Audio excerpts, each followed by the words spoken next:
Hormat dan patuh kepada orang tua dan guru.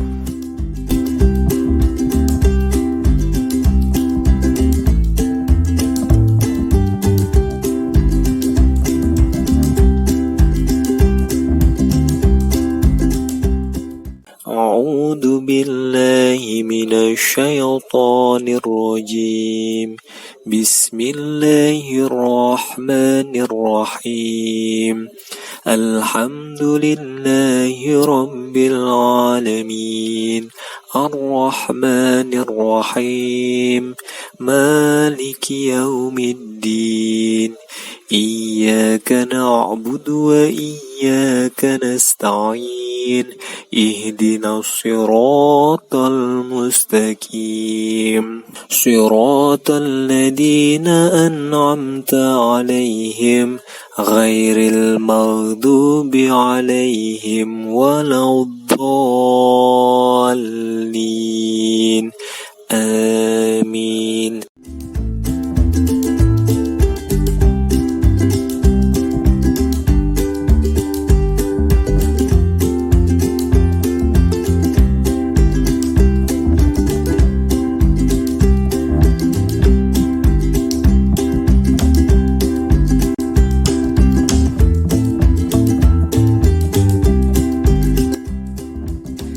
Islam mengatur hubungan antara orang tua terhadap anak, termasuk tata cara pergaulannya. Antara orang tua dan anak, masing-masing memiliki hak dan kewajiban yang diatur dalam Islam. Di antaranya, kewajiban orang tua terhadap anak adalah merawat dan mendidik dengan sebaik-baiknya sesuai syariat Islam. Proses pendidikan di lingkungan keluarga sangat berpengaruh terhadap perkembangan mental dan spiritual anak. Oleh karena itu, orang tua harus memberikan pendidikan yang terbaik bagi anak-anaknya. Dalam ajaran Islam, kedua orang tua memiliki kedudukan yang tinggi. Setiap anak diwajibkan untuk berbuat baik kepada kedua orang tua atau birrul walidain. Birrul walidain juga diartikan sebagai berbakti kepada kedua orang tua. Perilaku menghormati dan mematuhi nasihat-nasihatnya termasuk birrul walidain.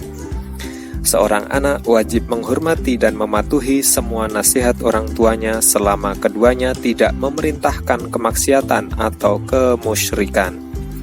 Bahkan seorang anak tetap harus menghormati kedua orang tuanya meskipun orang tuanya kafir. Kewajiban menghormati dan mematuhi kedua orang tua termaktub di dalam Al-Quran. Ada banyak ayat yang berbicara tentang hal ini, di antaranya Quran Surat An-Nisa ayat 36.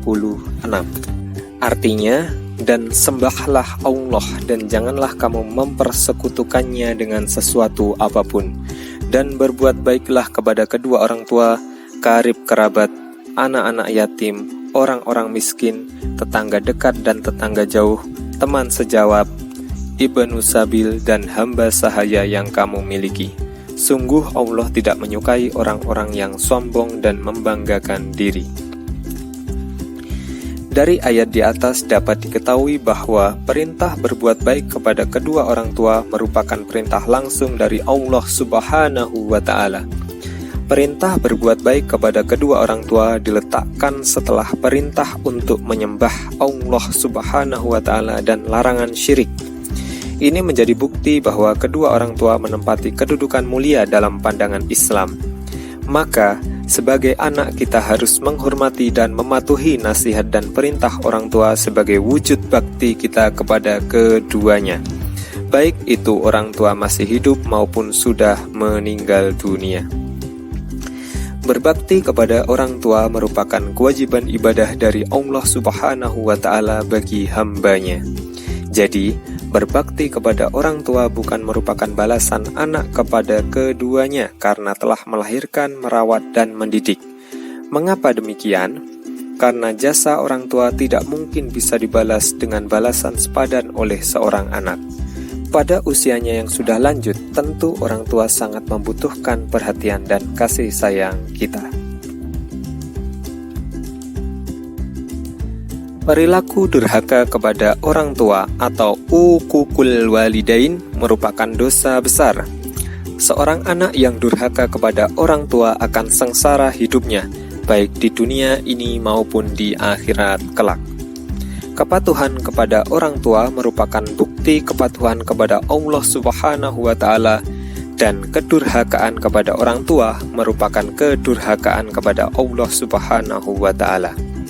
Ridho Allah Subhanahu wa Ta'ala bergantung pada ridho orang tua, dan murka Allah Subhanahu wa Ta'ala bergantung pada murka orang tua. Maksudnya, jika orang tua ridho kepada kita, maka Allah juga ridho. Demikian pula sebaliknya, jika orang tua murka, maka Allah juga murka.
Guru berjasa besar dalam mendidik dan mengajar kita sejak usia dini.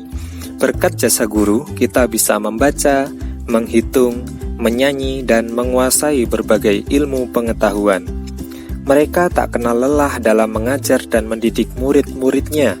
Tidak hanya itu, guru juga menjadi teladan dalam menanamkan akhlak mulia bagi murid-muridnya. Guru selalu memberi motivasi, arahan, dan nasihat kepada murid-muridnya. Harapannya agar semua muridnya menjadi orang sukses. Tanpa bimbingan dan didikannya, kita tidak akan bisa membedakan antara yang benar dan salah, mana yang halal dan haram. Jasa guru tidak bisa dinilai dengan materi. Berkat jasa gurulah kita menjadi orang berilmu. Dengan bekal ilmu, kita bisa menjalani kehidupan dengan tenang dan terarah. Inilah kebaikan-kebaikan seorang guru kepada murid-muridnya. Islam menempatkan guru pada posisi mulia. Mereka adalah orang tua kita setelah orang tua kandung kita. Oleh karena itu, kita harus menghormati dan mematuhinya sebagaimana kita juga melakukannya terhadap orang tua. Hormat dan patuh kepada guru sangat ditekankan oleh Islam.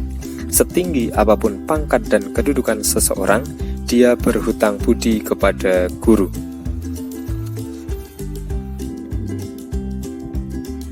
Guru juga berjasa dalam menanamkan akidah Islam yang lurus.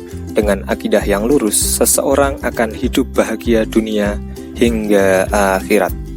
Dalam ajaran Islam, guru atau ulama harus dihormati dan dimuliakan. Menghormati, mematuhi, dan memuliakan guru merupakan syarat agar ilmu yang diperoleh bisa bermanfaat bagi orang lain. Seseorang yang memiliki ilmu yang bermanfaat akan mendapatkan pahala sampai hari kiamat.